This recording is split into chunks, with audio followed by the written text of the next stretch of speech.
Сүрөтчүлөрдүн эмгеги баа жеткис.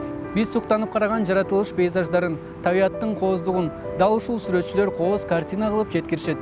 Бүгүн менин жанымда турган маектешимде сүрөтчү Дамир Абсатаров. Алдыда маекте мына ушул сүрөтчүлүк өнөрдүн өзгөчөлүгү, анын түйшүгү жана дагы артыкчылыктары тууралуу сөз кылабыз. Андыктан бизден алыстабаңыздар. Саламатсызбы?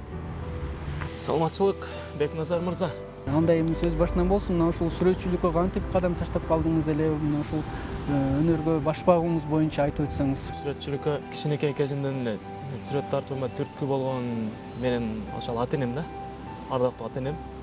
Өздөрү таланттуу болгон, ошонун себебинен ата энемдин аркасынан ушинтип тажрыйба алмашып жүрүп, азыр сүрөтчүлүгүмдү өркүндөтүп, андан соң Бишкектеги Тургунбай Садыков деген академияны окуп, жогорку сүрөт академиясын. Мындай жогорку деңгээлде сүрөт боюнча билим алдык десек болот да. Сүрөтчүлөр ар кандай жанрга жакын болот. Өзүнүн дитине жараша, табитине жараша, кээ бирлери көргөн нерсени эле тарта берет, а кээ бирлери мындай тандап тартат да. Мага көбүнчө ошол тоолор, пейзаждар менен айлана чөйрө жаратылышты тартуу менен ушундай портретти тарткан көбүрөөк жагат да. Бардык сырттан караган адамдарга сүрөтчүлүк мындай жеңил өнөрдөй сезилет да. Негизи кандай түйшүгү бар? Жеңилдей көрүнөт албетте.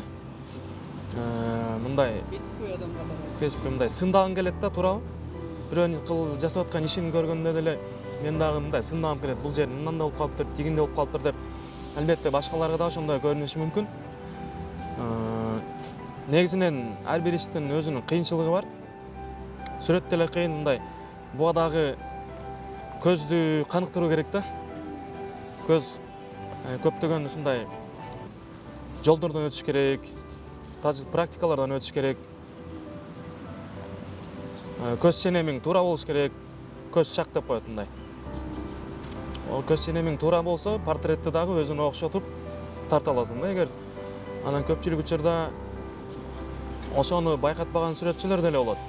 Портрет тартканда бир аз кыйналат, ошону байкатпаш үчүн алар көбүнчө пейзажга өтүп кетишет. Жаратылышты тартып, ошондо билинбейт да. Анан чыныгы сүрөтчүлүктүн эмеси ошо портретти тартканда билинет. Кандай деңгээлде сүрөтчү экени да. Бүгүн 1-май эмгекчилер күнү. Негизи белгилүү болгондой, бардык эле адисте мындай мыктысы болуш үчүн эмгек гана адамды чыныктырат, эмгек гана адамды курчутат да. Анын сыңарындай сиз эмгекке кандай карайсыз? Албетте бул ар бир ийгиликке жетүү үчүн анын артында бир талыкпаган эмгек болуу керек да. Мындайча айтканда 1% өнөр, талант, анан 99% эмгек деп коет. Жөндөн жөн гана мисалы сүрөтчү болуп жаралып калбайсың. Сүрөтчү болуш үчүн кичинекейиңден аракет кылуу керек. Ошого колду көнүктүрүү керек. Тубаса сүрөтчү болгон чакта дагы сөзсүз түрдө адамда тажрыйба болуш керек да. Адамда талант болот экен. Эгер ошону талантты сыртка чыгаруу үчүн ошонун себебин, аракетин жасаш керек экен да. Ошондуктан ар бир иштин майын чыгарып жасаш керек. Бир жыйынтыкка жетүү үчүн сөзсүз түрдө эмгек керек, өзүнө жараша ар бир иштин эмгеги бар экен. Бүгүн сөзүң аралжы, бүгүн эмгекчилер күнү экен. Ошого бүт баардыгын ошо эмгекчилер күнү менен куттуктаймын. Кайсыл чөйрөдө адам болбосун. Ардактуу теле көрүүчү, мына сүрөт дагы аягына чыгып калды. Менин баамдашымча, Ооба, Кудай буйруса, мына сүрөт дагы аягына чыгып калды.